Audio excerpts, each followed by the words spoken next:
Good day, class. So, welcome to your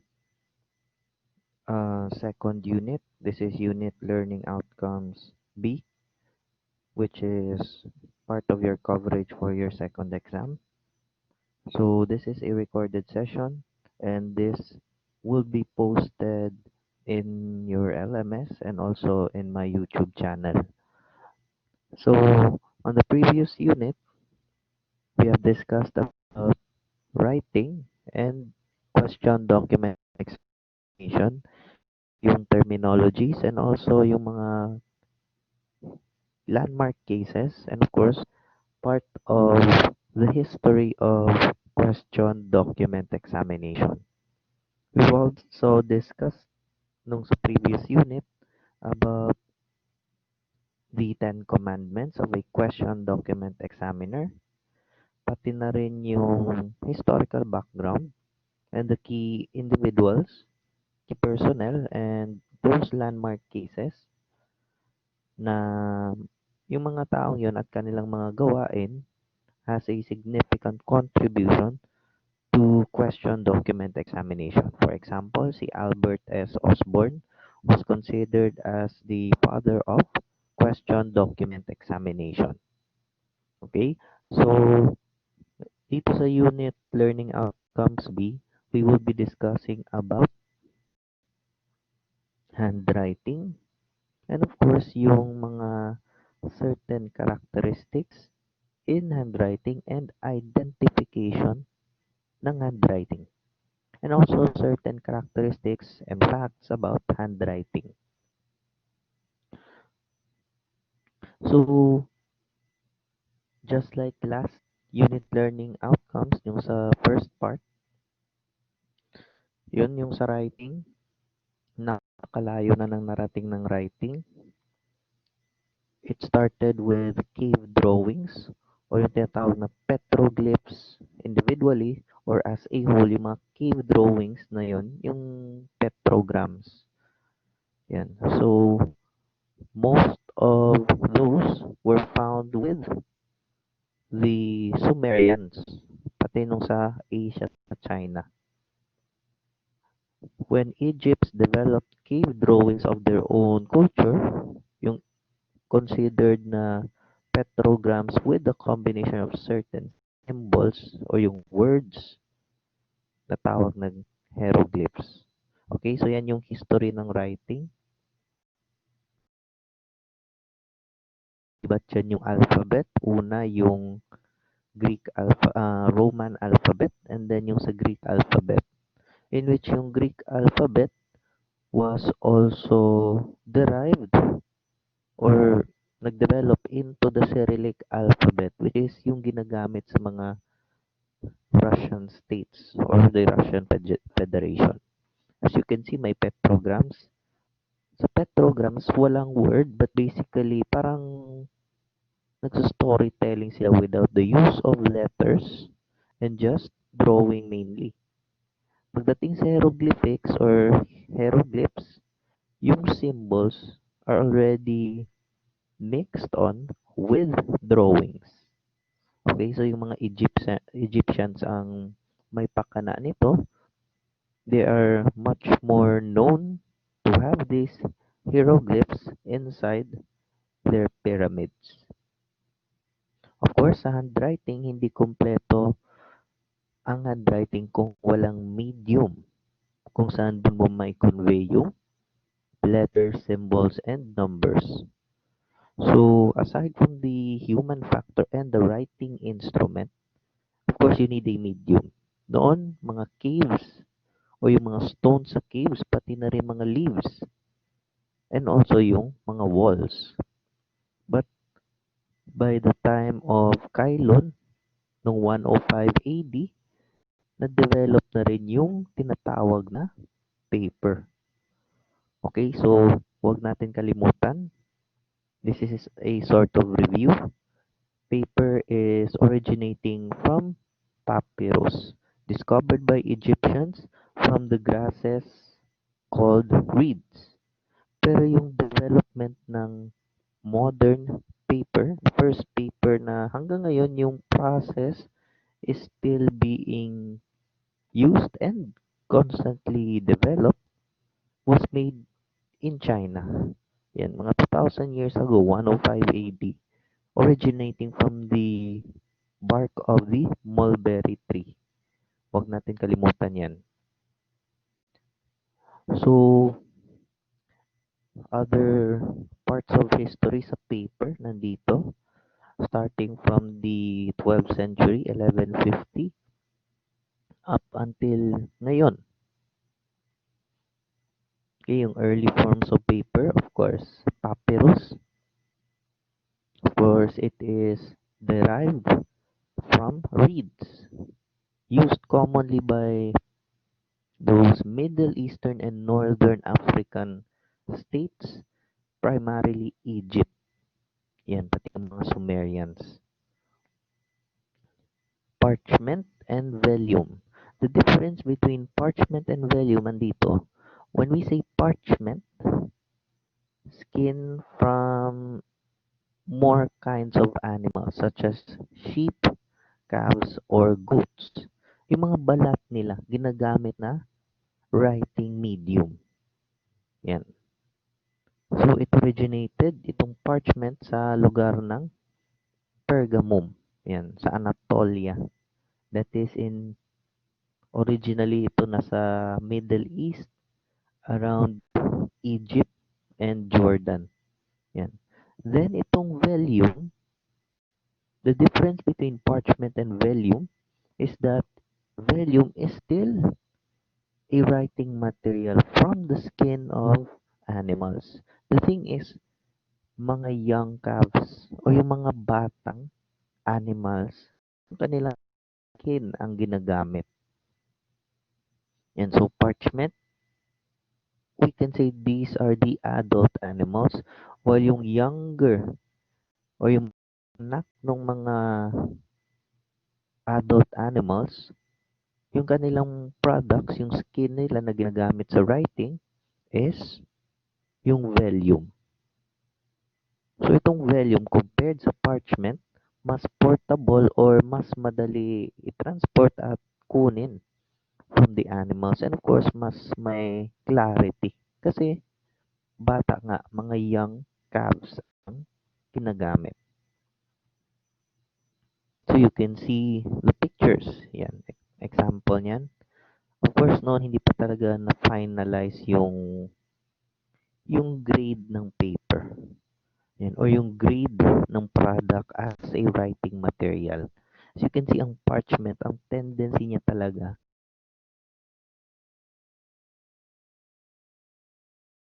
is exposed to direct sunlight compared sa vellum. It goes from brown, yan, hanggang umiitim.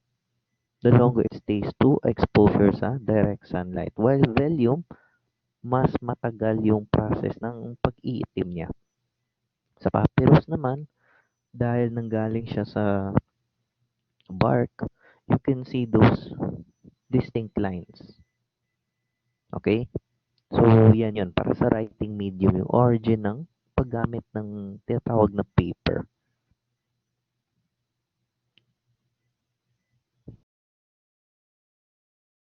Writing kung walang ginagamit na ink. So, ink is defined as a viscous fluid which is used as a marking material or pastes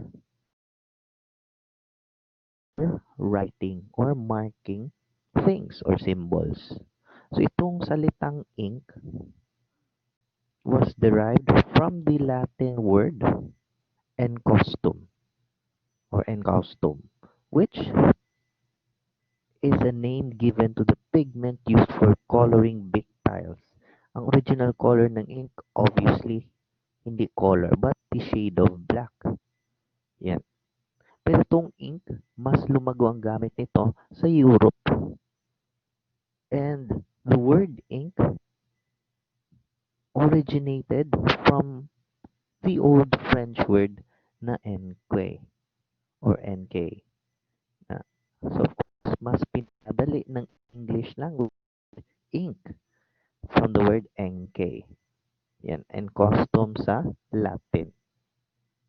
So of course, as you can see here, meron tayong feather ng isang aviary bird. Of course, aviary, that's kingdom nila ng mga birds. With the use of an ink and viscous fluid. When we say viscous, sort of malapot. It's still liquid in form, pero mas malapot siya compared sa oil or water. Okay? So, we'll start with the characteristics of ink. First, yung tinatawag na Indian inks. So, the old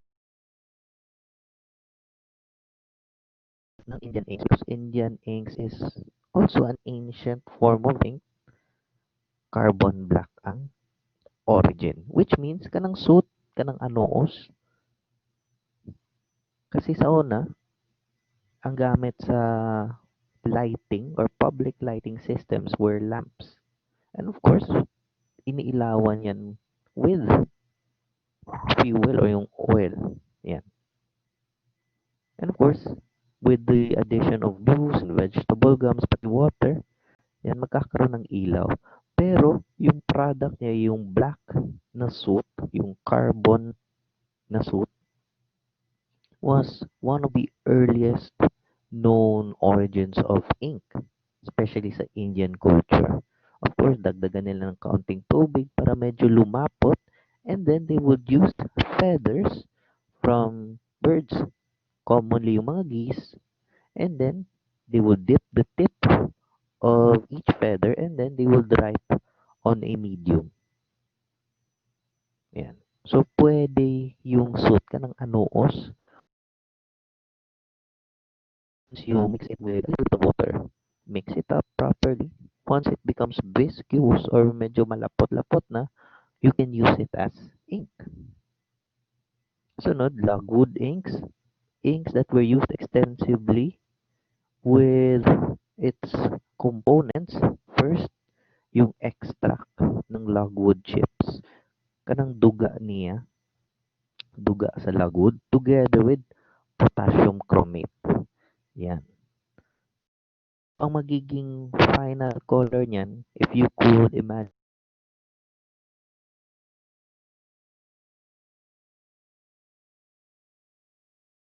gitga na coffee bean. Yan. So, itong logwood inks derived from the color of the logwood, of course, darker brown. Once napiga yan siya, pulverized. Yan. And once it would be added with water and still magkaroon ng viscosity, you can use it as an ink.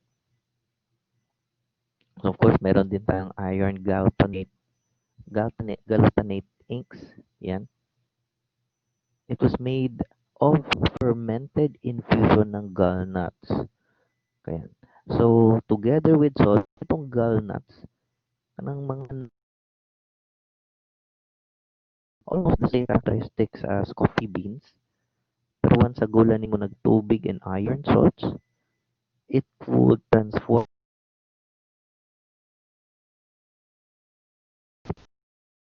So, of course, iron, ferric, from the word ferrous, and yung derivation ng salt, ng iron, yan, it would create a dark brown to black color.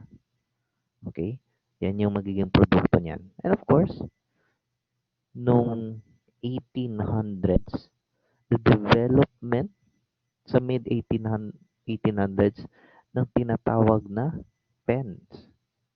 And of course, yung earliest form ng pens and ngayon, considered as one of those high-class writing materials, yung tinatawag na fountain pens. And of course, yung inks nila. Yung fountain pen inks kasi, of course, dahil mahal siya, considered special, and yung components niya is somewhat same with iron galvanate inks na may good composition ng iron galvanates. Yan. May iron content or yung ferric tannate. Yan, a compound which makes writing last longer. And of course, yung viscous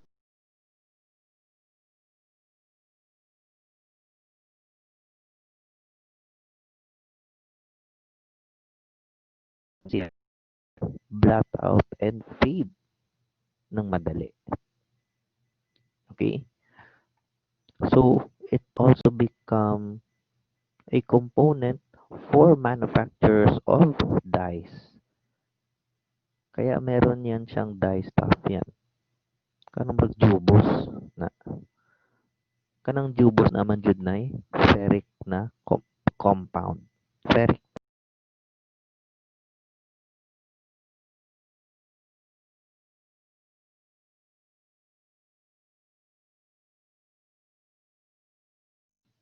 Okay, so yan yung produkto.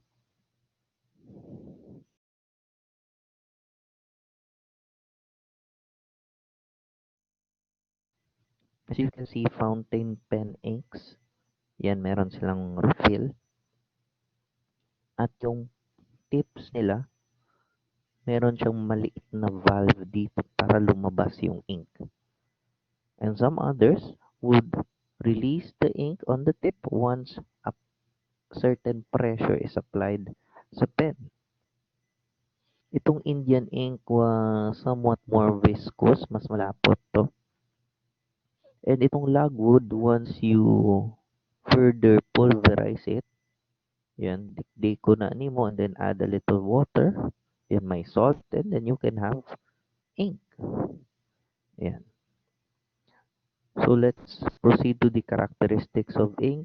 First, dye stuff inks composed of aqueous solutions of synthetic dye stuff. So medyo man-made na to, medyo chemicalized na.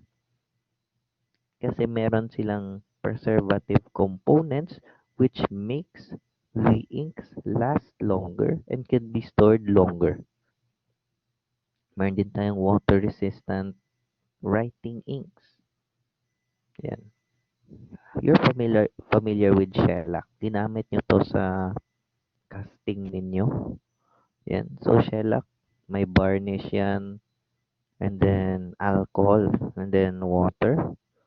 Then some other forms of shellac, dinagdagan nila ng fresh salt. Yan. So, it consists of a pigment paste para lumapot siya. And to make it last longer, merong shellac together with water which serve as the binder. Yan. In order for it to be mixed easily with ammonium bicarbonate compounds. Yan. Itong alkaline writing inks naman, quick dry ang kanilang characteristics. Up until now, dili lang man na sa jubos but also on pen manufacturers, pati ink manufacturers. Kung ang quality niya is quick dry, ang action, automatically composed of alkaline compounds. Yan. Of course, ballpoint pen inks, depending on the type of pen. Pero itong ballpoint pen, for example, yung Titus, yan, that's the best example of a ballpoint pen. Before 1945, hindi yan siya sumikat. Okay, nasa US lang yan, pati South America, siguro ginagamit. But by 1945 to 1946, after World War II, nung in-export yan sa Europe and of course, the Middle East, mas lumago ang fame ng ballpoint pen. And of course, itong ballpoint pen, ginamit ng mga sundalo nung war period up until the Korean War as their main handwriting material in order for them to write yung mga military documents and also yung kanilang mga orders. Yan. So, yan yung sabi ng ballpoint pen inks as what you can see here. Itong dye stuff ink, dili lang nasa jubos. It was further developed ng early 2000s as ink para sa mga high-speed printers which soon became jet printers. Alkaline ink, mataas yung pH level. When we say pH level, you can relate it to acidity level. ballpoint pen inks. Itong ballpoint, meron talaga siyang circular ball dito. And of course, yung ink dumadaloy dito in which it would roll out in any direction. And of course, would release a visible product of an ink depending on the color.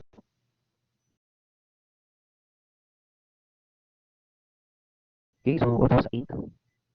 Meron tayong iba't ibang klaseng ink. Yung stamp pad, yung inks niyan, highly acidic, pinaka-common, acetylene, and yung glycerol compound inks. Yan. So, ang common na color niyan, yung dark na violet. Yan. So, together with water and tannin, mas nagiging quick dry ang stamp pad inks and makes them water resistant. Meron din tayong hectograph inks. They're almost the same with stamp pad inks except made with basic dyes. So, the difference between them and the standard stamp pad inks, they are not highly resistant to water. And of course, yung impression na magagawa nila is somewhat may certain parts na may kanang baga na blots na po'y uban nga medyo faded na. Tungod siguro wala na dul itong tarong and the ink itself quickly was absorbed sa stamp. Also, we have typewriter ribbon inks. Itong typewriter ribbon inks, ang characteristics nila dito, especially mga two-tone ribbons, they contain no dyes. Yan, kanang walay compound sa jubos. Kana, and yung kanilang viscosity, kanang pagkalapot nila, madungagan tungod na sila nagagamit og ginatawag na oil base. Yan. Because itong mga typewriters, 'di ba? Kung alam niyo yung mga Makilia or typewriters, yung tinatawag na kamay nila. It has a quick action. So in order for that quick action to impress a letter on the material or on the paper without blotting or creating a kanang excess na marks. So they use oil in order for letters to be sharply impressed on the paper. Yan. And of course, printing inks. Ngayon, yung printing inks, mostly water-based na lang yan sila. And together with certain chemical compounds, as may tinatawag natin na exposure sila sa init. And of course, mas nagkakaroon ng effect ang water sa kanila once, for example, accidentally, yung tubig mabuhos, yung papel na may printed na products, yung mga colors yun, mas madaling nagsispread out. Diba, tanawon ninyo kung ang isa ka papel na printed, ang contents, mabuhusan og tubig, di ba, ang colors niya mag-spread out. Commonly, ang magiging color niyan yung light blue, pati dark, yung lavender. So, yan yung maging effect niyan. Kasi water-based sila. Yan. Pigments lang yan sila.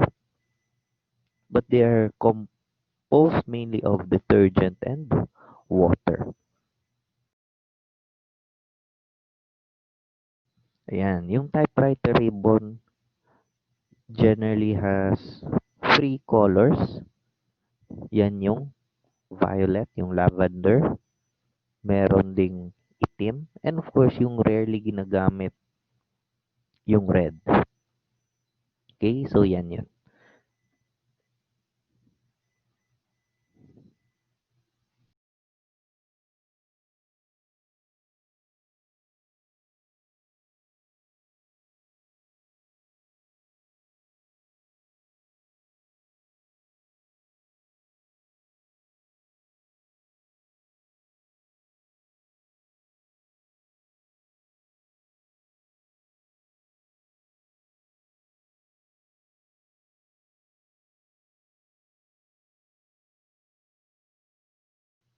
So let's proceed to another presentation. Let's go with the ebook kung saan i-distinguish natin yung forgery. Okay, we would go deeper with forgery first.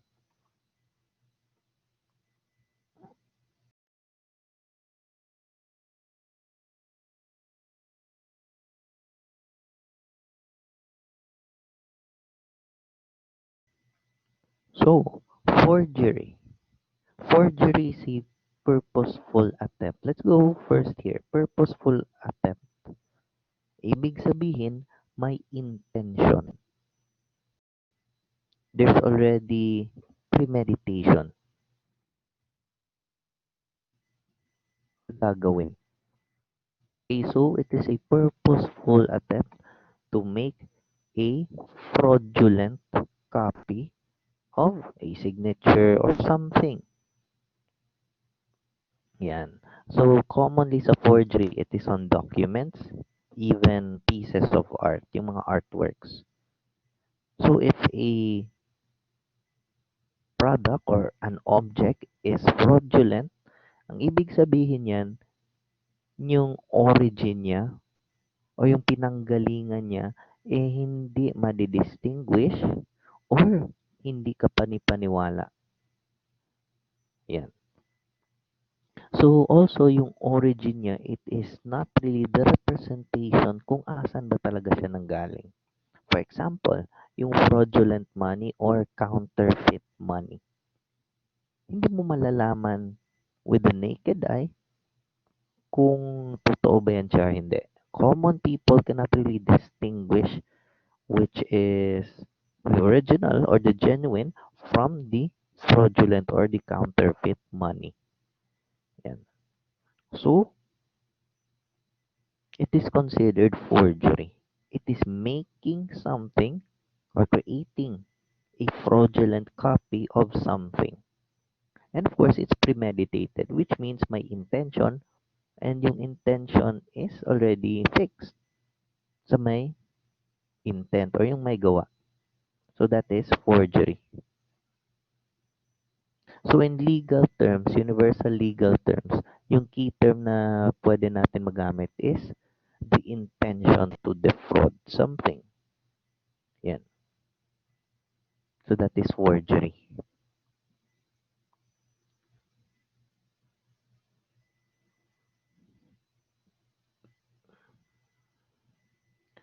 So ang forgery, to put it simply, refer to documents that have been established, yan yung mga forged documents na established as not genuine. And paano natin masabi na forged ang isang document kung hindi naman natin na-establish at na-determine first kung yung document was actually fraudulent. So it needs that the actual fraud has been determined first. Yan. Which makes it forgery or a forged document. Okay? So kung hindi siya forged, it is genuine. Genuineness is still there. Yan. So sa genuineness ng isang document, specifically sa handwriting, meron tayong different characteristics. Okay, let's go first with the characteristics. Una, smooth, rapid, non-stop, and free-flowing pen movement. Kung titingnan yung maigi, ang isang writing na genuine, eh tuloy-tuloy yung daloy ng ink sa document or sa papel. It characterizes that the pen itself was not subjected to any hiatus. Yan, was not subjected to any hiatus or stoppage. Yan. Non-stop eh. Walang hiatus. Hindi mo itinaas yung pen, hindi mo pinondo yung pen, or hindi mo tinigil yung pagsusulat sa isang portion of course, it is smooth, rapid, and non-stop. Next, sweeping and unbroken starts and ending strokes. So, sa isang genuine na handwriting or even a signature, yung starting and ending strokes niya, even if it is on a different angle, sometimes, hindi siya broken. Unbroken yan siya. So, for example, when you write in cursive handwriting, which we will discuss later, yung unang stroke, when you use the big letter C, di ba? May round na upward loop yan bago gumawa ng big letter C sa cursive. If it is genuine, yung unang dalawang strokes ng big letter C in cursive, it is unbroken. Or walang pagpipigil. Yan. Because once there is any change or merong mga changes sa first stroke or first two strokes, especially in cursive, it denotes something different. Maybe yung writer nagbago ng isip or maybe may bagong nag-take over sa writing or the writer itself lifted his pen and he returned writing moments afterwards. Okay? Also, indication of genuineness. Yan. Misplaced, misshaped, or sweeping na mga dots. Yan.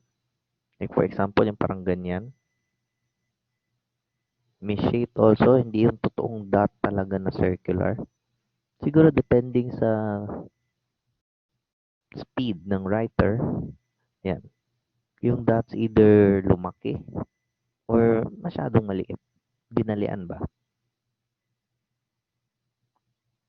So another characteristic of a genuine signature, genuine writing, dito muna tayo, wide writing and spacing. The reason is, if a person writes something, unless kung doktor siya or under pressure, yung mga letters are clear. And of course, how can you understand that letter or that word if it is not widely done or widely written? The same goes with signatures.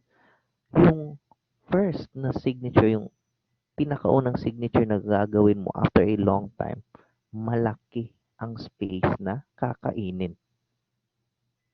Okay? So, dahil malaki yung space na kakainin ng isang genuine signature, the words or the letters, especially yung mga first letter initials, kinoconnect niyo yung mga initial letters sa susunod na mga letra, especially sa cursive handwriting. Okay? And there are other indicators of genuineness.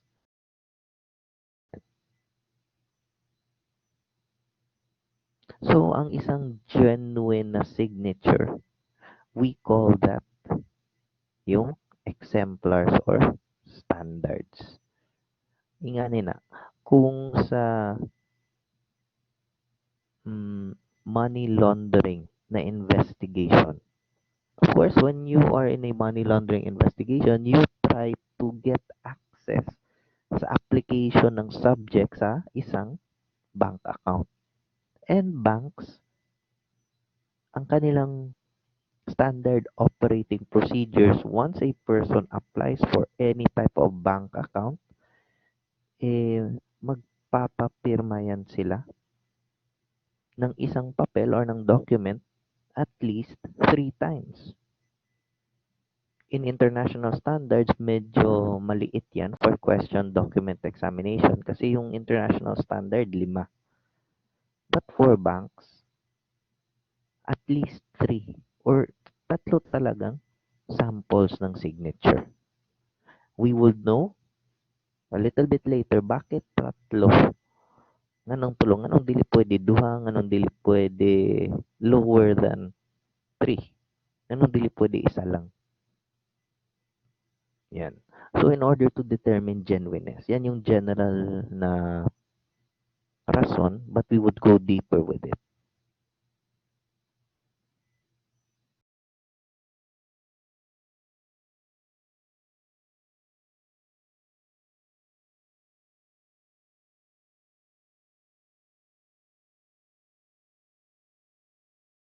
So, sa isang genuine writing, commonly ang mga tao hindi naman ganun ka constant yung strokes when writing. For example, when you write your name on a different place, on a different time, in the same day, iba yung size ng letters. Yan, whether you write in cursive or yung tinatawag na manuscript. Okay? Iba yung size ng letters unless it is guided. And yung strokes, initial strokes and yung last na stroke ng ball pen or ng writing material, iba sa maisusulat mo sa ibang document on a different time. Which means, a writer who genuinely made a signature or a document, hindi yan magkakapareho ang signature or ang mismong characteristics ng letters and symbols. No two writings would ever be the same coming from one individual. Mag-iiba-iba talaga yan, either ng stroke, either ng pressure ng ballpen sa papel, and of course the size, unless it is guided. But what if the signature or the handwriting looks exactly the same from another? That's the time it would be questioned. And of course, kung merong magkabilang partido na kinwestiyon din yan with a different conviction, it becomes disputed. Okay? So, itong indication of forgery will go up to that later or on the next session.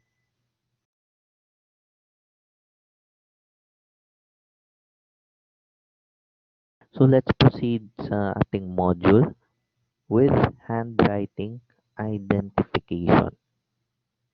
So, of course, handwriting, it's important, not just in our daily lives, but also sa education natin and how we convey things to others. The thing with handwriting, it is, of course, non-verbal, and it will serve as a permanent record of something you have written. Yan. So, ang mga document examiners in identifying handwriting, their duty is to determine whether a document na binigay sa kanila is questioned as to its genuineness or is it forged. Yan. So, kung ikaw ay isang forensic document examiner, importante yung testimony mo sa korte as to the genuineness. Kasi yung genuineness, marami ang sub-characteristics. If you would be able to testify with it properly in court together with your exhibited pieces of evidence, then as a forensic document examiner, maaari mong mai-convey yung katotohanan surrounding the said document or the said signature. Okay? So, the importance of handwriting, dahil parte siya ng communication ng tao, not just from oral communication or yung shared communication, but also itong written communication. Meron din tayong iba pang non-verbal forms of communication. Yan. Electronic communication. Yan. So, even sa electronic communication, there are still inputs na kinakailangan pa rin na mismong sulatan manually ng individual. 'Di ba may mga signatories, may mga boxes, yan, may mga lines. Okay? So as society modernizes itself, handwriting is somewhat still being used. Yan.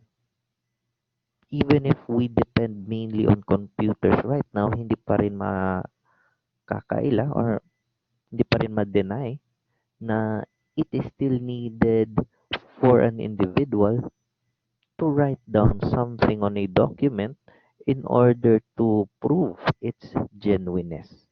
And of course, yung basic notion na kinakailangan yan to communicate with others.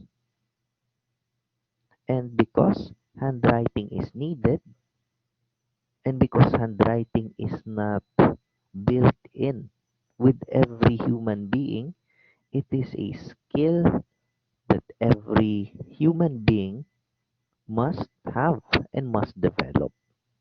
Yung abilidad na magsulat, of course, in order to communicate with others, is greatly needed in today's world. So it becomes one of those key forms of communication and one of the most useful skills that a person could have.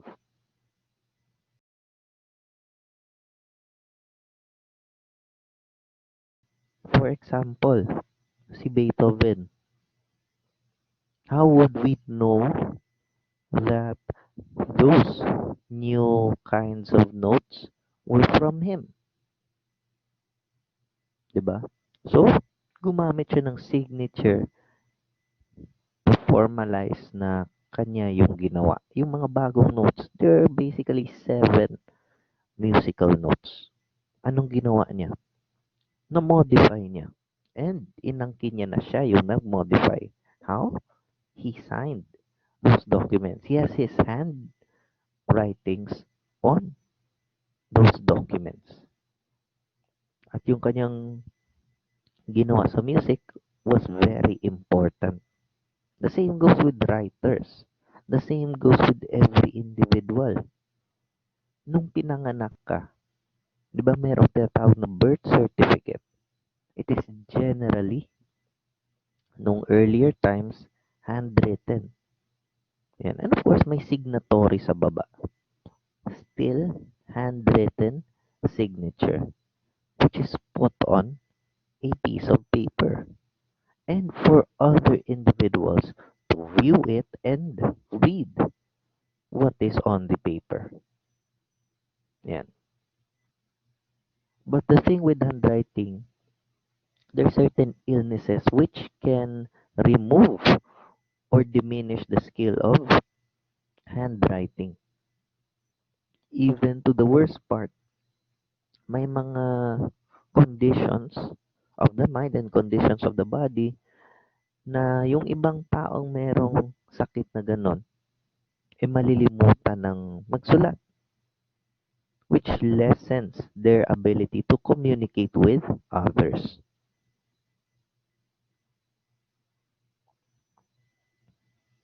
So, of course, aside from oral communication, itong nonverbal handwritten communication is key for them to comply to things that must be complied in the course of life. And for example, yung nag-enroll kayo sa UM, so there are forms which is handwritten. At yung handwritten forms is supplemented by those electronic documents. Yan. The same goes with writers ng books. How would they convey a story or a situation kung magsasalita sila, di ba? Kapoy man kaayo. So, they will write. It's less stressing. It does not really affect your body except your hands and your arms. So, yan yung purpose ng handwriting. So, handwriting is a visible effect of bodily movements which is once na-develop siya sa early stages in life, sa childhood period, and up until the adulthood, it becomes an unconscious expression, an unconscious form of communication. So, ang handwriting, ang characteristics nito, di ba? Visible effect of bodily movement. You use your hands following the strokes ng mga letters sa alphabet and following numbers and then using them to create words, sentences, and convey that visible information to others. So yan yung handwriting. Again, visible effect of bodily movement which is an almost unconscious expression of fixed or certain ideas. Hindi ko sinama tong fixed or certain ideas. May mga taong nagbabago ng idea. Yan. Of course, there's still people who have fixed ideas on certain issues, pero ang handwriting, it is visible. Kaya yung mga bulag, we cannot determine handwriting. Not unless gumamit sila ng certain systems na user-friendly sa mga bulag, which is yung Braille system. Okay, so let's proceed to the four general factors affecting the handwriting of a person. So first, environment. Yung external environment while writing on a piece of paper. May mga ibang tao na ayaw magsulat pag maraming tao. Yan, that's a natural alternative. May ibang mga individuals or mga tao na yung kanilang handwriting mas lumiliit pag yung environment nila cramped or napakaraming tao. And of course, mas nagre-relax, lumalaki ang kanilang handwriting if their environment is also spacious. Yan. Sunod, education. I should say this is development. Every individual, every human being who encountered school or was into school, especially sa foundation periods, yung mga bata pa, 3 years old up until 12 years old.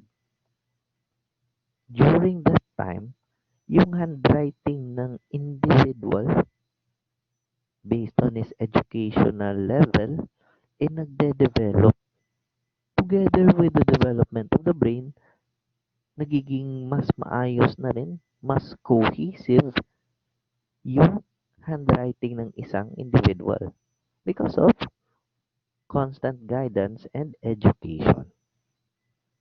'Di ba? Imagine ninyo, dili mo tuon or dili mo adto og eskwelahan up until you reach the age of 12. 'Di ba? Yung handwriting ng mga individuals, if they haven't gone to school or did not even learn writing, masyadong kakaiba. Sunod, occupation. Yan. There are certain fields or industries sa society na yung kanilang handwriting is not really put into consideration or hindi binibigyan ng focus. Like for example, yung mga normal lang sa atin sa law enforcement, as long as it is readable and it is clean, okay na yan. Pero there are certain fields sa society na yung handwriting nila medyo peculiar at kailangan pang ng certain process para ma-decipher or maintindihan. Like for example, doctors. Sulat manok nila. Kanang mga gamay kayong letra or kanang strokes na For an untrained eye, dili jud masabtan. Yan. Another factor affecting handwriting. Yung mga doctors, mabilis yan sila magre-reseta sa mismong reseta. So, yung followed rule nila sa medicine is that they need to write on a certain parang font style nila or yung tinatawag na writing procedure. Kakaiba. And of course, once magreseta sila, of course, idadala naman yan sa pharmacy. Ang mga pharmacists, they are trained and educated in knowing what a doctor writes on a uh, kanang prescription. 'Di ba? Sa prescription sa doktor, murag di jud masabtan. Numbers na lang jud. But pharmacists are trained to decipher the content of that document. Yan. So, nag-iiba-iba yan sa occupation. Meron din mga occupations na mas nagpo-put into consideration or putting focus on the cleanliness and the style of writing. Like for example, yung mga speech writers, yung gumagawa ng speech, they do not only see a document na maintindihan, but also they want it to be neat and yung strokes sakto. The same goes with architecture. Yan. So, nag-iiba-iba yung level of focus sa handwriting depending on the education. And of course, emotion or attitude. Pag wala lang, normal day, your handwriting is normal. Yan. Depending on yung orientation mo. But if you are angry, galit ka, of course, yung blood level mo, yung traveling ng blood mo within your body system, mas bumibilis. Yung heart rate mo, mas bumibilis pag galit ka. So, yung pressure na na-apply mo sa writing medium and also sa paper would affect your handwriting. May iba na sa sobrang gigil, yung kanilang handwriting, yung ink na naiiwan sa papel, medyo thick or baga. That's why there are other writings na ma-decipher nila na may certain intense emotion by seeing if there are strokes sa letters or sa words na medyo dark yung shading ng ink. Ayan. So, emotion or attitude can really affect handwriting. So, let's proceed to the physiological basis of handwriting.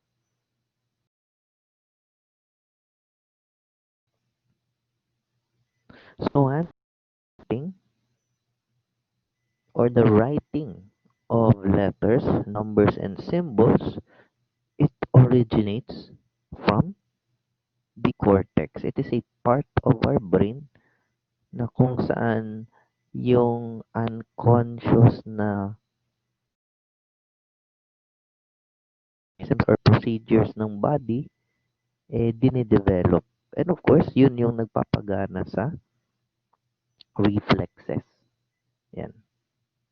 Dito rin sa cortex portion ng ating utak, dyan din kinokontrol yung general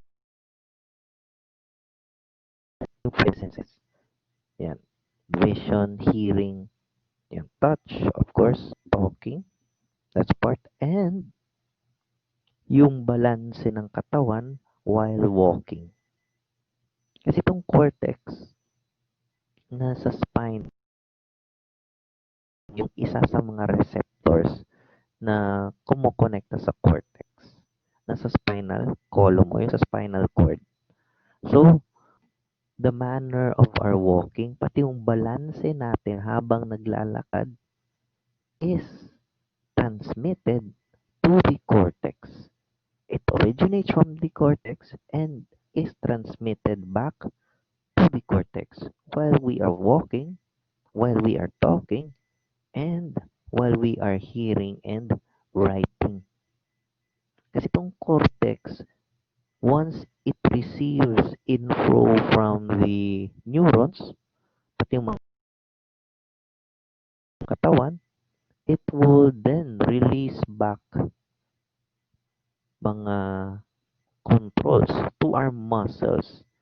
For example, galit tayo. Of course, yung emotion, together with the blood pressure, ay yung receptors niyan, itatransmit sa cortex. Yan, or sa hypothalamus. Yan. Yung ating imbakan ng emotion. And then from the hypothalamus, magta-transmit yan ng command sa cortex na kung saan yung cortex magbibigay naman ng further instructions on a very fast pace sa ating body parts or sa muscles. Yan. Dahil galit ka, for example, yung cortex mo magbibigay ng instructions na sige, yung right hand na kamay mo, ang fist, yan, or closed fist.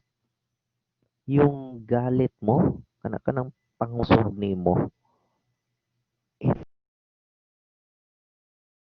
originating from the command galing sa cortex na yung muscle sa right hand mo when you create a closed fist, kailangan ng muscles doon na tumigas. Yan. So, dyan nag-originate yung command papunta sa different parts ng body in controlling muscles. And of course, controlling yung mga involuntary movements na meron sa ating katawan. For example, the blinking of an eye.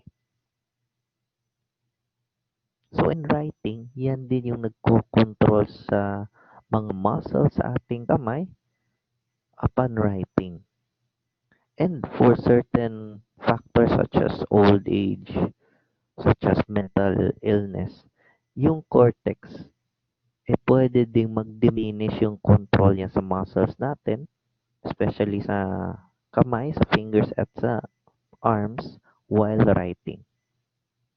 Okay? So, yung complex movement ng ating arms and hands while writing, pwede mag-diminish depending on certain factors which would affect the cortex.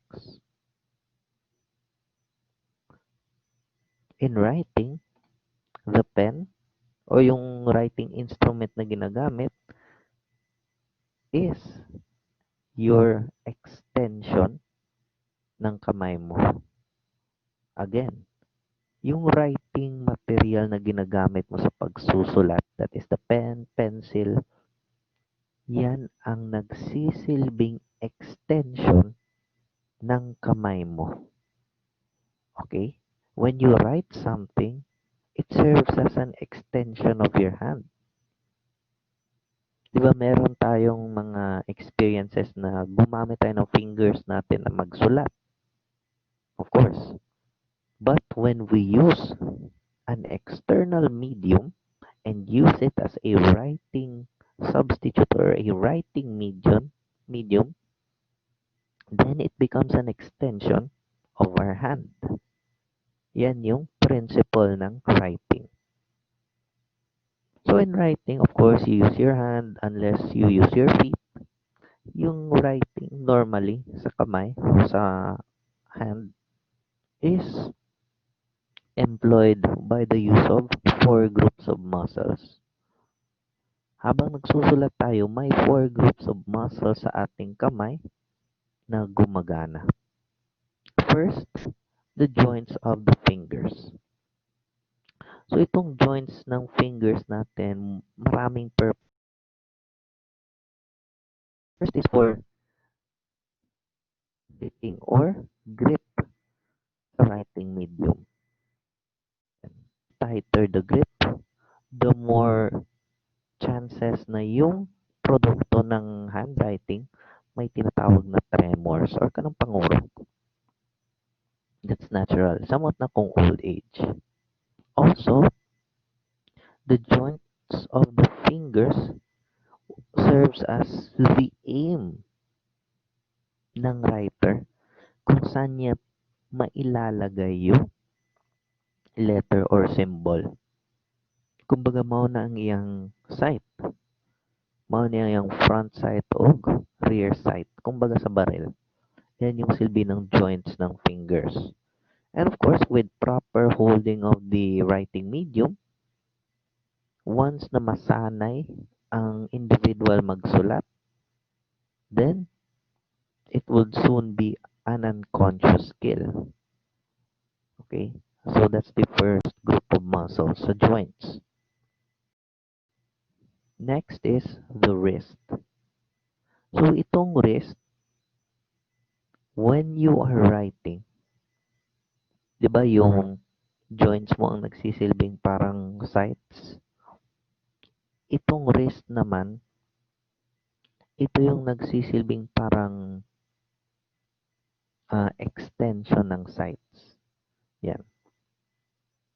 So itong wrist, circular motion, 360, left to right or right to left. So it makes those curves na mga strokes, yan, curved strokes or even straight strokes. It enables those kind of strokes to be written with the use of the hand.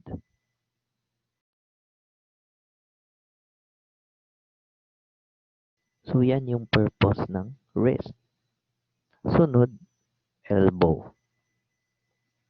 So itong elbow, yan, it will serve as your, kung sa baril pa or sa rifle pa, yung nagsisilbing bipod or tripod. Yan.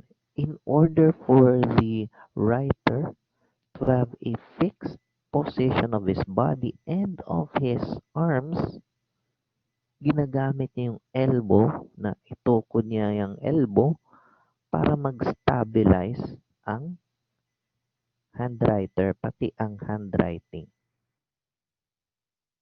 Is used for stabilization. Yan. So, that is the purpose of the elbow. Next is shoulders. So, these shoulders, ito naman shoulders, one use of it in handwriting is to direct the body kung saan siya nakaharap.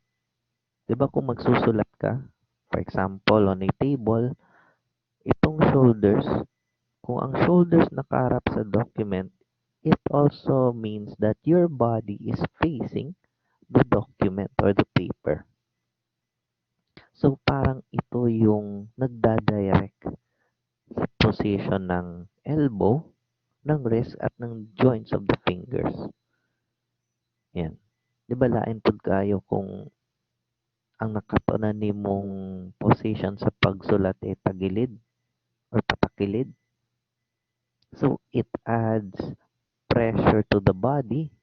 It complicates the workings of the body inside when you write sideways. Either way. Kaya itong shoulders, yung direction kung saan nakaharap yung shoulders, would make it more comfortable for the individual to write something and also would serve as your guide kung saan ba yung document. Okay? So, yan yung silbi ng shoulder.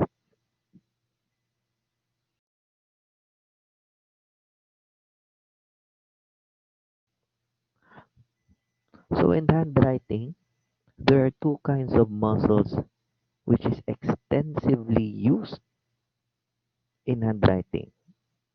Meron tayong dalawang klase ng muscles sa ating kamay na ginagamit natin while handwriting. First, extensor. So, itong extensor na grupo ng muscles sa ating kamay, ito yung nagsisilbing panulak. Yan. Push the pen up to the form of the upward strokes. Na. So, itong extensor, please take note ha. Extensor from the word extend, di ba? Going away or being pushed away. Yan. So, as you can see, di ba? Kung extensor, parang ini-extend, going outward. Yan. Outward. Outward direction. Common direction outward is horizontal. Ay, yung vertical, I mean. Yan. So, outward, kana, pasaka.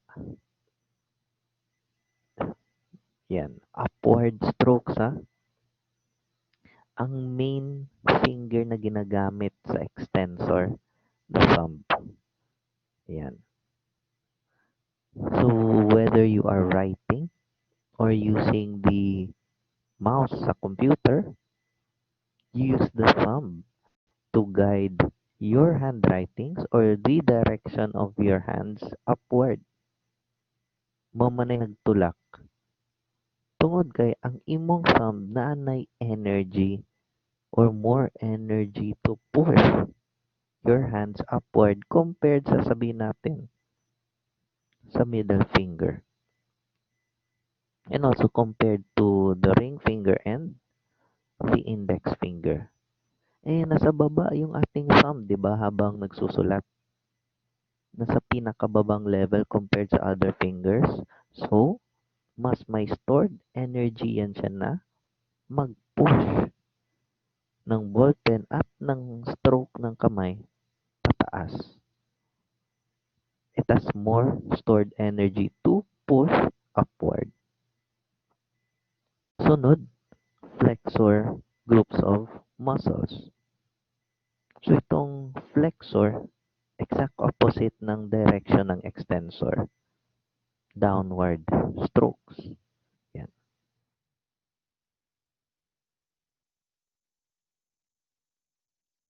Downward strokes po tayo dito.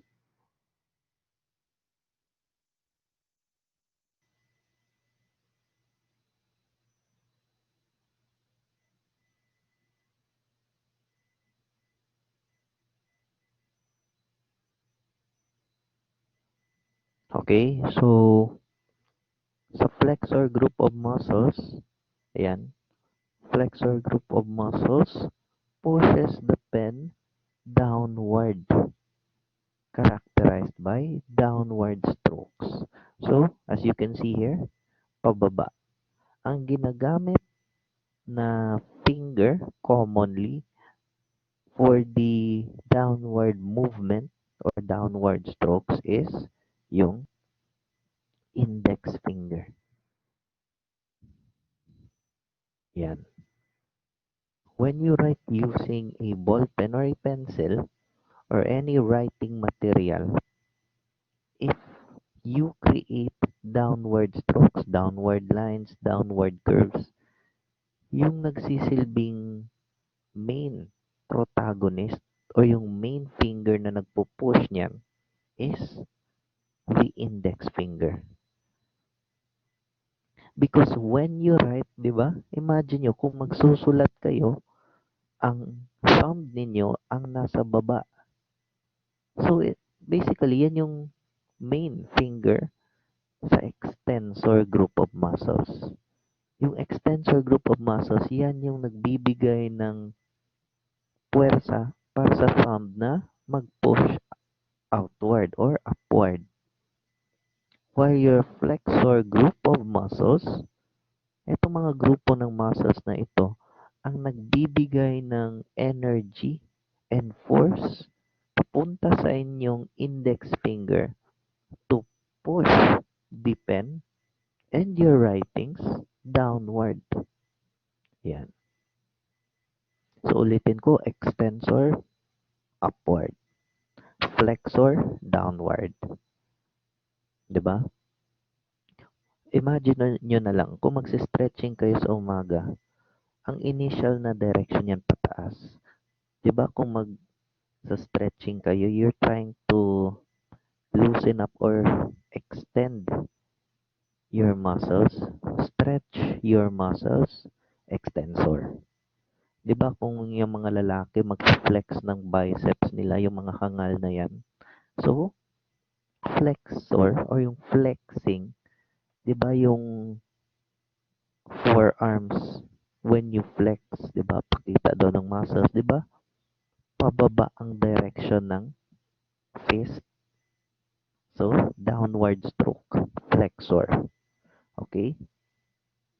So, I'll just write it here. May outward tayo. Meron din tayong downward. Downward is for flexor. Outward is for extensor. Extensor, upward. Flexor, downward. Sa extensor, ang nagkakaroon ng stored energy to push upward, ang thumb. Sa flexor, ang may stored energy to push downward, index finger. So let's proceed to the stages of handwriting development o yung development ng pagsusulat ng isang individual. Yan. So in development, of course, it takes time. Mura nagpagpanguyab, di ba? It takes time.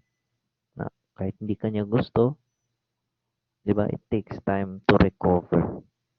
Anyway, when an individual or a child first learns how to write, yung coordination ng kanyang siko, ng kanyang fingers, pati nung arms niya, hindi pa yan polished, hindi pa yan ganun ka-smooth compared to an adult writing something. So, it needs constant training, constant development. So, ito po yung steps kung paano na-develop yung handwriting. First, imitation. Pansin nyo, yung mga writing books for children 3 to 6 years old or even 7 years old, 'di ba? Yung kanilang mga writing books, meron silang mga ginagayang dotted lines. Yan. So, for example, ganito, 'di ba parang merong mga dots silang sinusunod. Where even if they create letters, words, or symbols, 'di ba for example yan, sinusundan yan ng mga bata in order to create a triangle. Diba? So, anong gagawin nila? They would imitate it. How would they imitate that shape? Ito trace nila. Yan. So, ito trace yan nila. Okay? So, kung sa letters naman, sabihin natin letter S.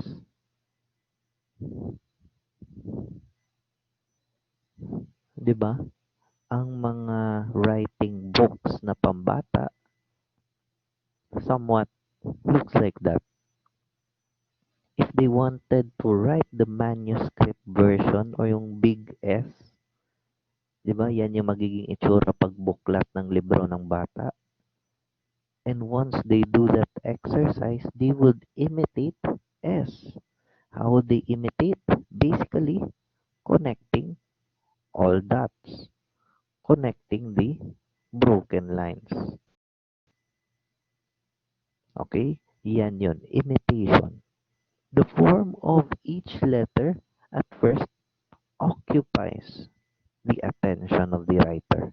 Yung focus ng writer na pupunta sa pag-connect ng mga lines. Slow copying of those lines, and once wala ng lines, it is the time for the writer nung bata na gawin yun without guide. So in imitation, it is important for the new writer, yung mga bata, na meron muna silang guide. Yan. So, It is key sa first step ng handwriting na meron silang makikita at masusundan na guides. Commonly, that is yung mga dotted lines. So, kung may guides na yan sila, kasi ang guides na yan would show the form. Diba? Kagaya sa example ko kanina, letter S. It shows the letter S. The thing is, it is made with dotted lines. The exercise for a new handwriter is to trace the dotted lines. And after how many drills, kailangan na din ng new handwriter o yung bagong manunulat na gumawa ng letter S without those guides. So that is simple learning, simple imitation. The first step in handwriting or developing handwriting. Sunod, or in the second step, execution. Yan. After you imitate for how many times yung nasabing letra or yung number or yung word, it's time for the subject to execute that letter, to execute that number without guides. Kumbaga, independent na. So, yung focus ng attention is on the execution of the said letters or numbers or words. So, first step, yung forma ang binibigyang focus ng writer. Kasi susundan niya yung forma. He would follow the form because that form is his guide in making the letter S. And in the second step sa execution, wala nang guide, wala nang form na susundan. So the focus naturally for the writer is centered sa execution ng nasabing letter. So for example, kung makikita niyo dito, kailangan na niyang gumawa ng S independently without any guide. Yan yung sa second step. Sa third step, nandito yung subject matter. So, as a person matures and grows, mas nagiging biyasa na siya, mas nagiging sanay na siya na magsulat ng hindi lang letra, hindi lang numero, pati na mga salita and sentences. Diba, baby steps? You start with letters. You start with a single letter, you start with small letters, then to big letters. And then, you proceed on to numbers. Then after numbers, you proceed on to short words. And then you proceed to long words. After long words, you proceed into phrases. After phrases, nagiging sentences. Then after sentences, stanzas. Then after stanzas, nagiging document. Yan. So, yan yung development. So third naman, subject matter.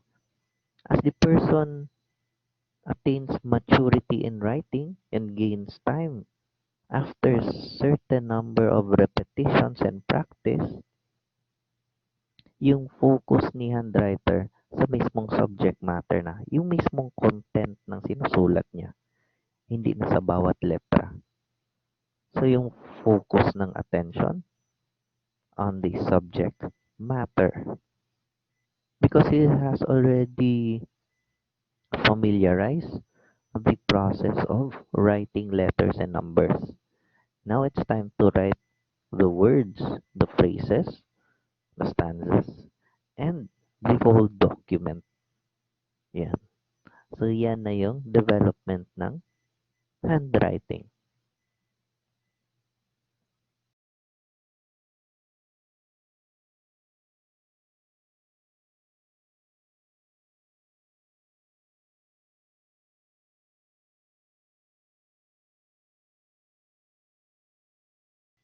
So, sunod, individuality of handwriting. Diretsoon na nato ni. Each individual has a different form and different style of handwriting. That's why first and foremost, no two persons write exactly alike with each other. Hindi pareho ang pagsusulat ko sa pagsusulat nyo ng letra. Because I have a different training in my writing, the same goes with you. Iba din yung training na dinaanan mo. It might somehow be similar, pero yung iba yung environment at iba yung una mong natutunan na isulat compared to me. So that's the basic notion that in order for handwriting to be unique, it is basically attributed to an individual not having the same handwriting as the other one. Basically, variation ng training and variation din ng writing. Sunod, individuals cannot duplicate his own handwriting. Pansin nyo, if you create a signature, yan, or let's try to erase this. Yan.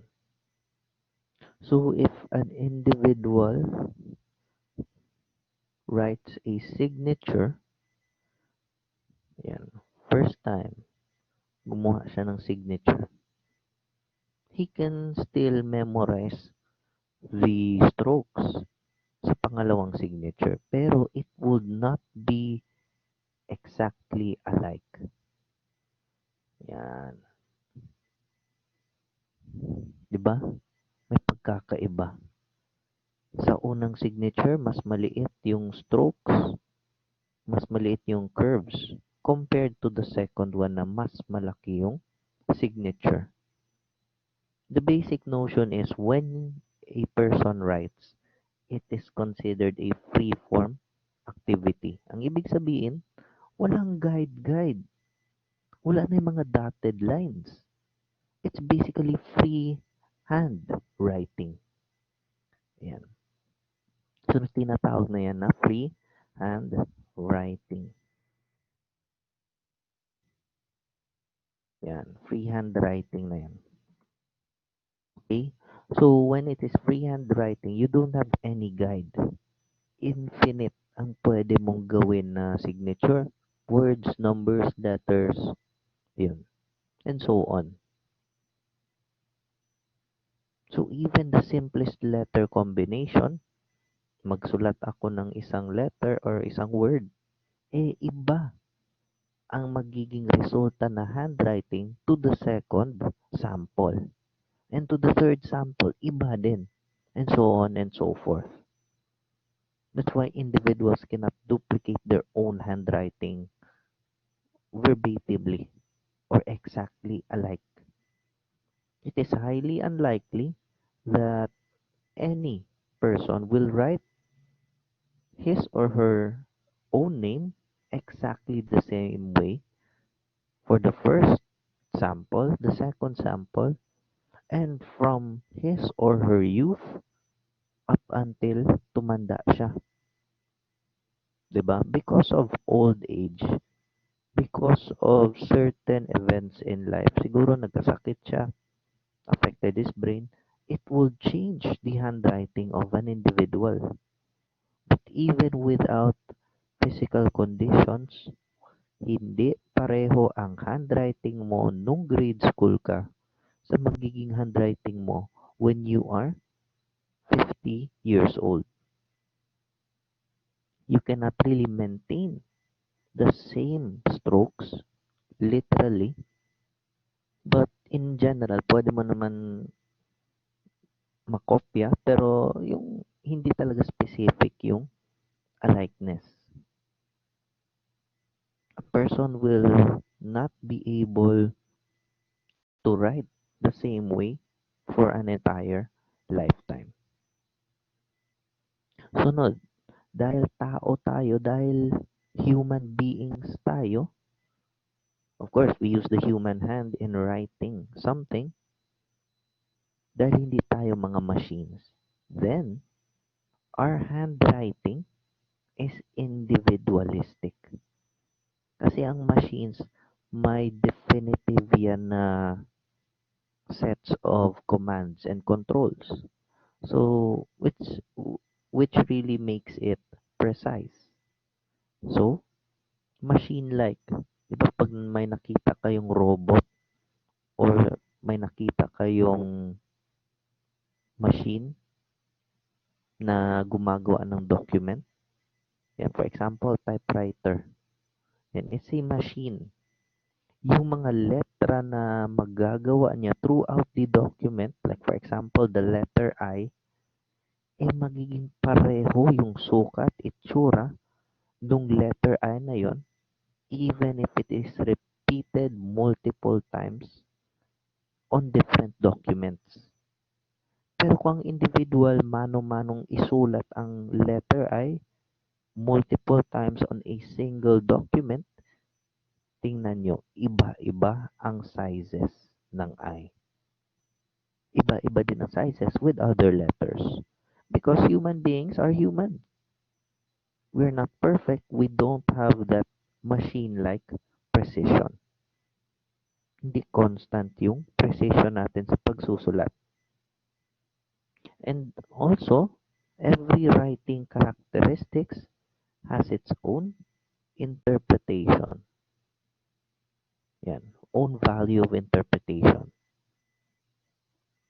Question document examiners, kinakailangan nila na in order to determine which handwriting is which, they needed other different handwritings in order to determine itong mga handwriting characteristics ng isang individual. Yan.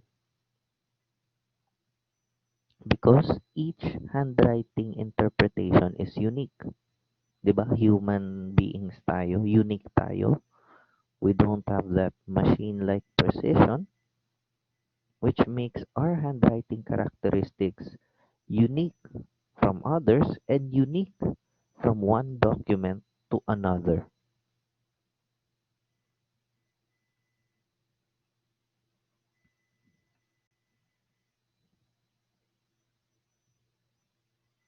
Another characteristic of an individualistic handwriting is that there are certain external factors that can affect our writing. For example, writing instrument. So when you write with a ball pen or a pen na 0.3 yung tip, 0.3 millimeters yung thickness, yan, 0.3 millimeters yung thickness ng tip ng ball pen, eh, iba yung magiging size ng handwriting ng individual compared if she uses a 0.4 millimeter thick na ball pen. The same goes with other dimensions. That's an external factor. A factor na wala sa control literally ng writer. Kasi iba talaga yung 0.3 at 0.4. Iba rin yung 0.2 sa 0.5. Okay? Another external factor, the writing position. Yan. Or yung positioning. Okay? So, there are individuals na ang position nila sa pagsusulat ng isang document, yung parehong shoulders nila is nakaharap sa mismong paper, sa base ng paper. While there are others na medyo patakilid ang pagsusulat.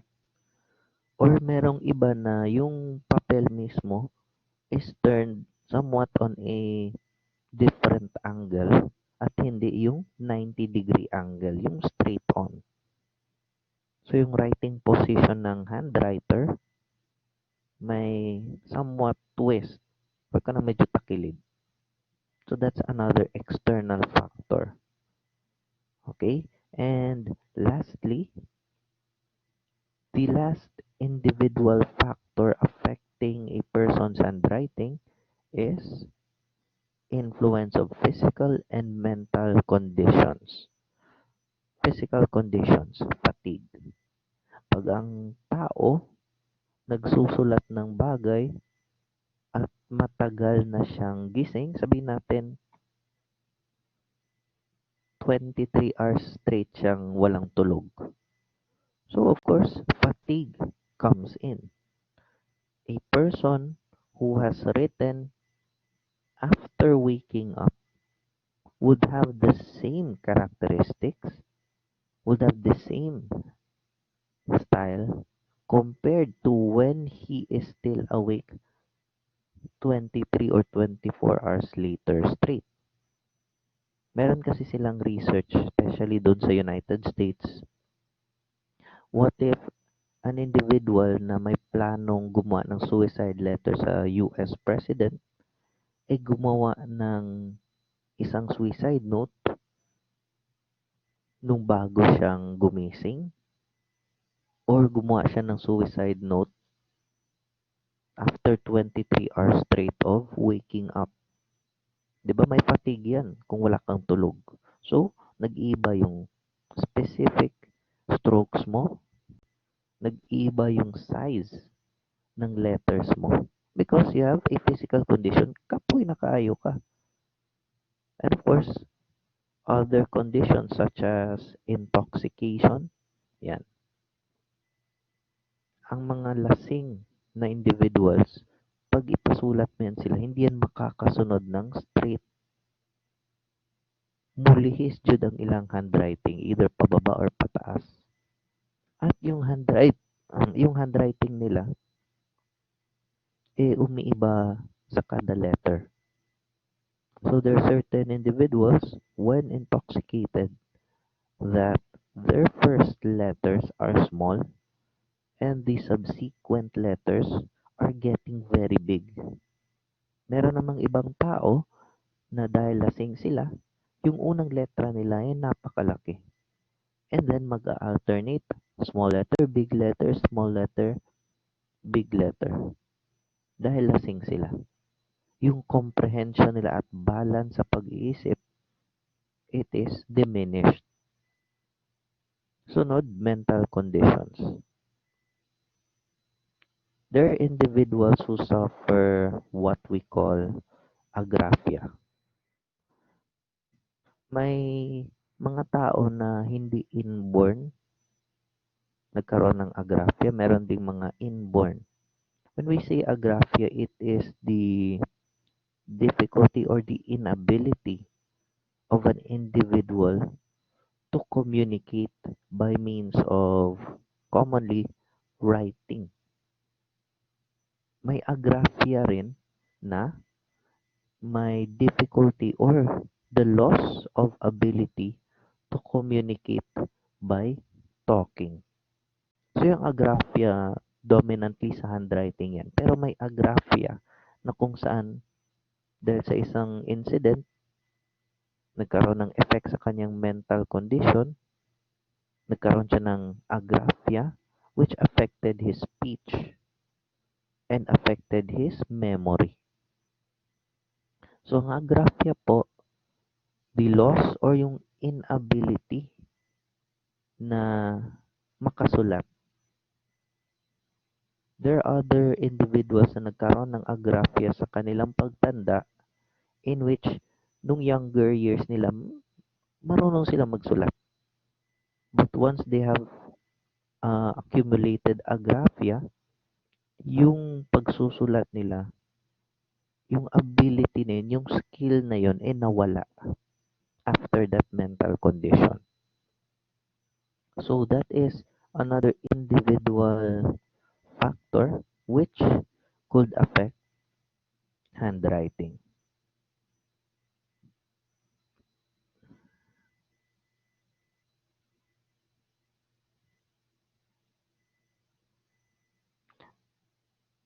So let's proceed to the two general kinds of handwriting. First, manuscript handwriting. Yan. So itong manuscript handwriting, ito yung ginagamit na guide for new children learners, yung mga bagong pumasok sa eskwelahan, to be taught or taught upon writing. Ito yung pinaka-basic na form of writing or handwriting. Kung ano nakikita niyong font style sa SIM, that is basically the manuscript kind of handwriting. May mga specific fonts pero yung general na positioning at stroke ng bawat letra, manuscript. This is the most used form of handwriting na itinuturo sa mga kindergarten, especially yung mga elementary students. Those who are just beginning or starting to write. So kung ano nakikita nyo sa module, yan yung manuscript. Next is cursive handwriting. Sa cursive handwriting naman, itinuturo din ito sa elementary but on the latter years. Because cursive handwriting is predominantly used by adults. Yan. It is not just for beautification or pampaganda lang ng sulat. It is basically common for adults, especially on other countries sa Europe. Yan. So, cursive handwriting or cursos, yan, somewhat derived to the term running. So, the word cursive means running, and the letters are joined together. They're joined and run together on a certain degree of angle. So, may slant. Cursive letters, kung makikita nyo, I'll try to show you an example. Yan. As you can see on this side, di ba? Connected yung words. Yan. So, ang cursive handwriting, ang characteristics niyan, first is that ang cursive handwriting are joined together. Sunod, ang cursive handwriting dahil magkadikit sila lahat or connected sila lahat, kumbaga sa ballpen tracing or yung daluyan ng ballpen or yung pagdaloy ng ballpen, they are connected and run together. Sunod, ang cursive handwriting, walang cursive letter or wala namang cursive number, pero walang cursive na letter, whether it is big or small letter, na hindi slanted. Cursive handwriting is always slanted. Nag-iiba lang sa degree or angle. But all forms of cursive handwriting may degree of slant. So other classes of handwriting, yan, yung black or printed. Yan. Yung most common yan is yung majuscule letters. Yan. Just like how printers produce yung mga common na fonts. Yan. Scripted handwriting. Yan. Same with the font sa typewriter. Of course, may cursive tayo. Another class, legible handwriting. When we say legible, it means readable. Nababasa. Babasa mo ng madali. When we say illegible handwriting, it is virtually unreadable. Virtually unreadable, or it takes certain amount of effort to read it. It takes a certain amount of effort to read said document kung eligible. When we say calligraphic or calligraphy, yan, it denotes to beautiful handwriting. Then calligraphic, which is derived from calligraphy, it is beautiful handwriting. When we say cacographic, yan yung exact opposite. Coming from the word cacography, which means the method or the study of ugly handwriting. Yan, ugly handwriting. Cacography, that is ugly or yung hindi naman ganun kagandang handwriting. Calligraphic handwriting means beautiful handwriting. Kaya may calligraphy, yung mga may designs. Yan, that is calligraphy.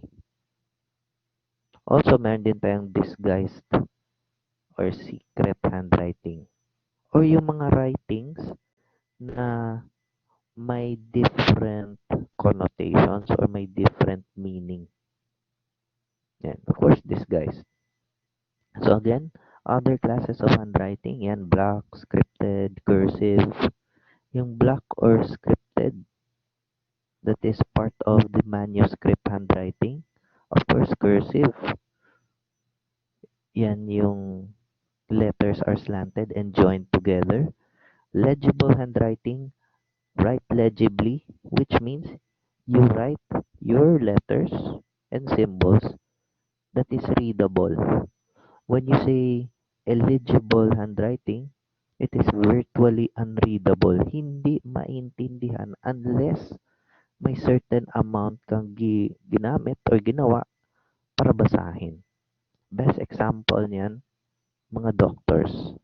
Yung generic form ng doctor handwriting. When we say calligraphic, that is coming from calligraphy, the study of beautiful handwriting. When we say cacography or cacographic, the study of ugly handwriting. Okay? So, yan yan. Sunod, modifications of handwriting. First, simplification. May mga individuals na siguro dahil sa external factors or yung mismong setup lang ng kanilang pagsusulat, simplified lang. Not really yung cursive, hindi na kinakailangan ng calligraphic na mga additions. Yan. Yung mga unnecessary details, tinatanggal na nila. Kung ano yung basic na strokes, ano yung basic na formation nung nasabing letter or number, yun lang ang nilalagay. Kasi yung simplification, its goal is just to make it bare and precise. Yan. Kanang wala lang.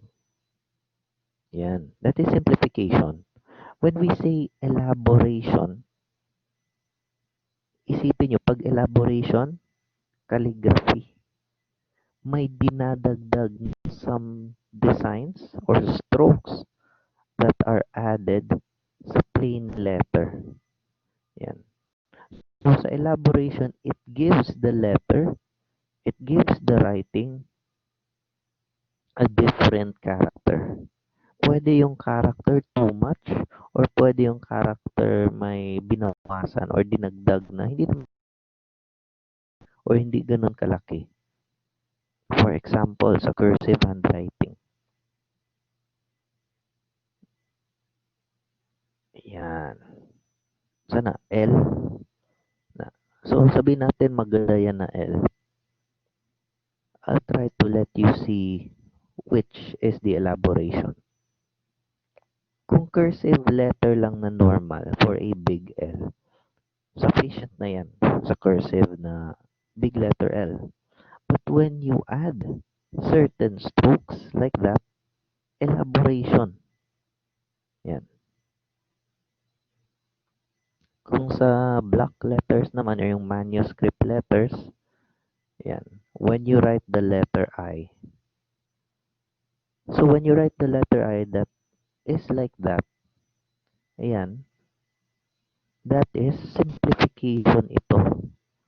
Ito siya. Yan. But when you add certain strokes na it's actually for design purposes lang. Like for example, lagyan mo pa ng ganyan. Yan. Para mag-iba daw ang font. Yan.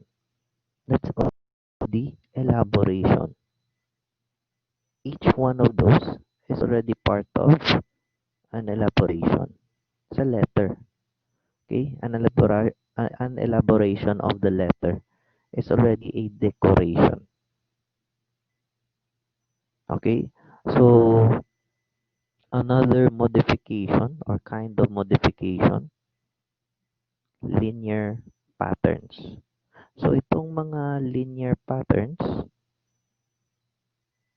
it shows no concern for form so that yung mga linya na importante sa letra at yung mga angles, yun yung naka-highlight. Yan. So, linear patterns, these are writing that shows no concern for form so that yung lines and angles are predominate o yung mas dominant na nakikita. At yung mga loops and certain angles na hindi na kinakailangan talaga, dinidelete. Okay? So, yan yung mga certain types of modifications ng handwriting. So, the general systems of handwriting, meron tayo dito. First is yung old round hand. Yan yung ginagamit from around 1600s hanggang early portions ng 1900s. So, when we say old round hand, may tinatawag na garland connections. Unsa ng garland connections? Those are elaborations na malaki together with the letter itself. Yung scribes naman, garland connections with scribes, yan yung mga extra short strokes na classified as unnecessary kung manuscript handwriting, as what you can see right there. Ayan. Garlands, parang mga curl ups yung characteristics niya. Yung scribes niyan, mga maliliit lang na curves. Okay? Extra short na strokes. Okay? So, yung old round hand, of course, old round hand, rounded letters yan, or rounded strokes. Very readable, pero kailangan mo pa ng additional effort para basahin. Sunod, Spencerian. The Spencerian system of handwriting originated from yan, kay Piet Rogers Spencer. Yan. O kay Platt pala. Yan. So, itong Spencerian form or system of handwriting na na-originate or na-invent ni Platt Rogers Spencer, key term ninyo dyan, fancy style of writing. So, yan yung pinaka-common na examples. The logos of Coca-Cola, Ford, yan. Sino pang may logo na ganyan? Believe it or not, yung original na logo ng Pepsi Cola, it is Spencerian. Pero nakita nila yung dinevelop yung ikalawang style ng logo ng Coca-Cola ito noong 1960s, ibinago ng Pepsi yung system ng font niya from Spencerian to yung modern na manuscript na may elaborations. So, binago nila para hindi sila magkaroon ng same quality, hindi sila yung pareho ng branding ng kanilang logos with Coca-Cola, yung kalaban nila. So yan, Spencerian originated with fancy style of writing na may multiple loops and curves. As you can see, ma-highlight ko yan dito. Pansin niyo sa logo ng Ford, dito sa kanyang big letter F, that's already considered as yung tinatawag na elaboration. Somewhat unnecessary, pero it is somewhat fancy. Yung American style ng pagiging fancy. And even with that kind of elaboration sa Spencerian na system, hindi pa rin nababawasan yung readability ng nasabing word. Ford. You can still read it clearly. Ford. Even if with that kind of elaboration. So kung sa old round hand, yung mga elaborations niyan would somewhat disrupt the readability of the word or document. Okay, so itong Spencerian again, it was invented and originated by Platt Rogers Spencer.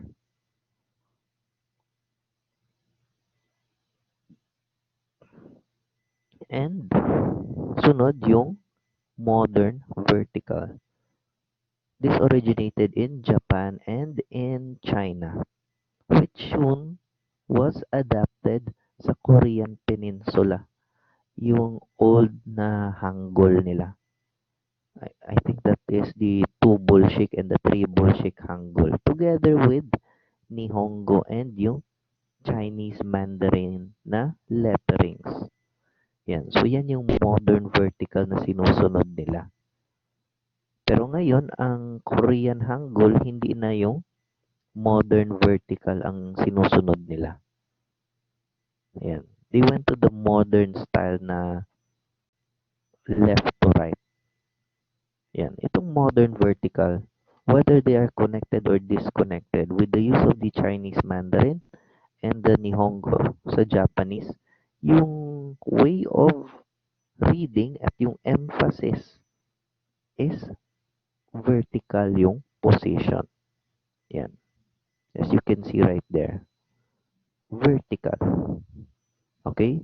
So, yung mga modern na Chinese and Japanese documents, meron pa rin ginagamit to. Yan.